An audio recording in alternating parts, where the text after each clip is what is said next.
I fear that so many of our young people, because I was that young person like you, I grew up in Detroit. Like I understand it, I overstand it, that you Mm-hmm. grow up normalizing that, and you wake up and you're just it desensitizes you. You know, like that vulnerability you talk about. That's why it's so hard for most of us to show it. It steals your childhood. It steals your innocence because you have to be Mm-hmm. grown. You have to uh, be an adult very early. You know, you mentioned your foundation, which you named after your late father. What does it mean for you that you have something that you have been able to establish in his honor? Like, what does that foundation mean to you to have that? I feel like I have purpose in life. It's not just being cute and knocking a performance in front of the camera out the ballpark. It's I have purpose. I mean, even though I know I didn't just do stuff to be cute in the movie star in front of the camera, I understand the purpose of art. I really do, on a deep, deep level. Because like I said, art saved my life, got me out the hood, and look at me now, you know? And so I know that how important it is.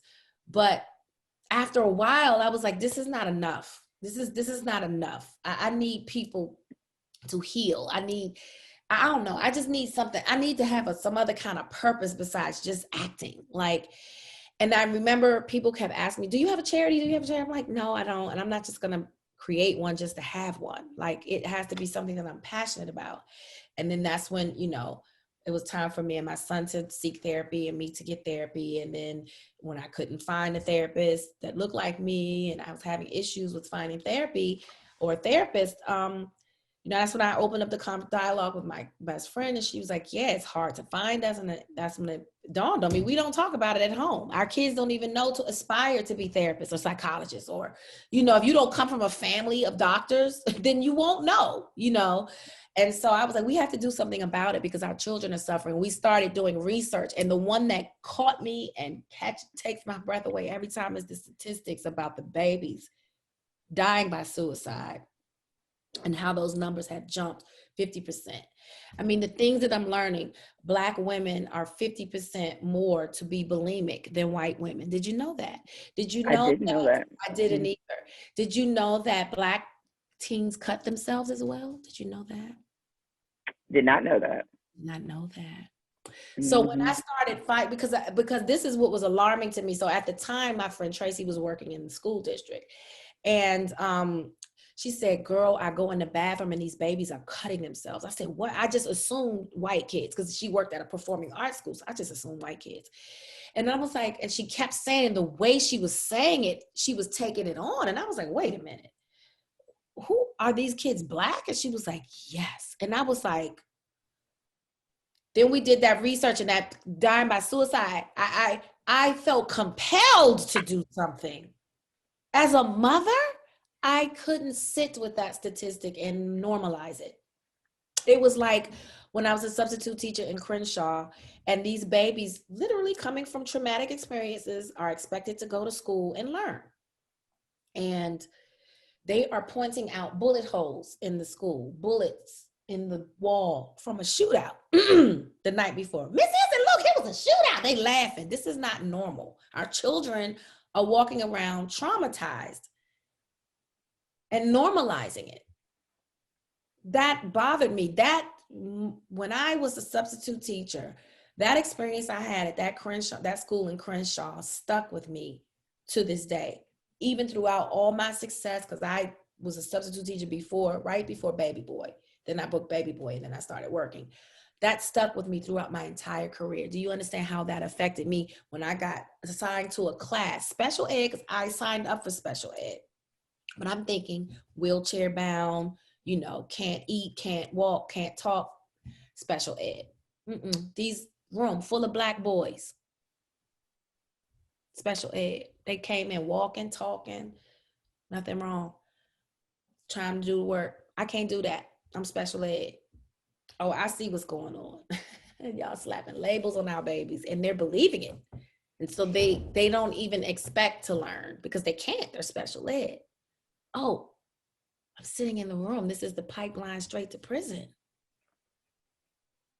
That stuck with me. I was sitting in it, and I often think about those young men, and I wonder who made it out. Did anybody go to prison? Like, that bothered me. One kid was found, got arrested for stealing food from a 7-Eleven. Not money, not knocking a clerk over the head and trying to get behind the register. Food. What does that tell you? Nobody's at home with this baby. He's hungry. He's just trying to eat. But our kids get locked up and chastised and put in jail and juvie when we have clinicians and therapists in schools who can identify trauma. Come here, let's work this out. You didn't eat, let's get you some food. See, we don't have that kind of support for our children in the hood, right? So that was a huge part of what we wanted to do and change we wanted to see in the school system for our children when we had schools. Remember those days? But there's so much work to unpack. You know, so many people, like half of the percentage of the prison population are people with mental illness issues. They don't belong in cages. They will never heal. That's the worst thing you can do to somebody suffering from bipolarism, schizophrenia, or any kind of mental illness, and put them in a fucking cage. There's no rehabilitation in that. You know? So we're getting the raw end of this too. You know, we have trust issues because Black people are more prone to be diagnosed with schizophrenia than the white person. And you know, whatever's the worst of the end of the deal, we're gonna get. And schizophrenia, you know, in the pecking order is like the worst of the mental health thingy. So, you know, the stigma around it. So of course that belongs to us, you know? And so we have trust issues because we get heavily medicated for things that maybe we shouldn't even be medicated for. But that's because if the doctor is not culturally competent, that's what they're gonna do. You're angry. Well, bitch, are you on social media? Like, look around. Look around.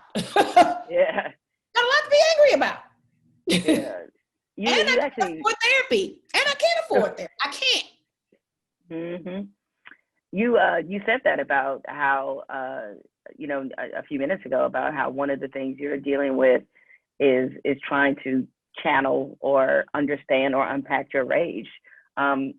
Where do you think some of your rage comes from? Being a Black woman. I mean, I watched my mom get robbed twice. Living in the hood, you know, watching things happen to my dad, knowing that a lot of that stuff is from society, you know, watch him going off to a war, coming back, not in his right mind, having issues in the government, not taking care of him. Why is my fucking father homeless when he fought for this country? Like, a lot to be enraged about. Yeah. You know? But I think the rage comes from, and I'm still working on it with my therapist, but it comes from several places. But, you know, it dawned on me in a session that the rage I had from her getting robbed and not being able to help her. But as a kid, I didn't know how to feel because I saw my mother being strong, but deep down inside, this little girl knew something wasn't right. Like, she wouldn't cry in front of me, even though I saw her from afar pulling plugs of her hair out because that's how hard he was pulling her hair. But she was like, I'm fine. Like, in front of me, she was fine. And what she realized, I don't think what she realized is that that was instilling fight in me because I wasn't scared to go outside. I was like, I wish a nigga would. Right. You know what I'm saying? That's kind of how we all are, right? That's how we all grow up. No, once you see once you experience the trauma, it either crumbles you or make you a fighter. And so I think all of the trauma and the things that I've been through in my life, I just didn't succumb to them. It just gave me more fight. Made me not scared, like fearless. I mean, if I'm gonna die for something I believe in. You know? I don't know if you have this experience sometimes when you're in therapy that you'll repeat or say something that happened from childhood that once you say it out loud, it was so normal to you when you were going through it. And you're like, that was real fucked up. What happened? Now that I think about it, I have this moment all the time. I'm like, yeah, it probably really wasn't normal to be ducking in your bedroom from gunshots. And I was like, damn, at the time, it just seemed so normal. And it's not till you get later in life where you realize, yo, that was real fucked up. That was great. Like, I remember one time we was in the family room in my dad's house in Southeast. You know, in the city, you got alleys. I don't know what was going on in this alley, but they got the busting off. We all hit the floor. My little sister was a baby until we grabbed her, hit the floor. It stopped. We was like, oh my God, that was a shoot off. Damn, turn the TV back up. What? Didn't even register. Because it's just what you do. Yeah. You brace yourself. You wait for the, oh Lord, no! If it ain't no scream, nobody got hit. It was just gunshot, you know? Brace yourself. Oh, ain't nobody died. All right, turn the TV back on. So true. Where are we living in Baghdad? Like, what is this? What is this? So true. And I fear that so many of our young people, because I was that young person like you, I grew up in Detroit. Like, I understand it. I overstand it, that you grow up normalizing that, and you wake up and you're just, it desensitizes you, you know, like that vulnerability you talk about. That's why it's so hard for most of us to show it. It steals your childhood. It steals your innocence, because you have to be, you have to be an adult very early. And process a very adult world. It robs you of your innocence. And that's what I see in a lot of these kids, because they don't get to have innocence. Like, you know, we just didn't have to go outside or whatever, keep them away. But see, with this thing right here, these things right here is getting harder and harder to do. And so they're losing their innocence at such a young age. And that's what I see when I look at them. They look at you. Yeah, they already hardened. They hard, and they like, yeah, what you got? You can't do nothing to me that ain't already been done. That's how they walking around. And it hurts me, because kids should just be kids.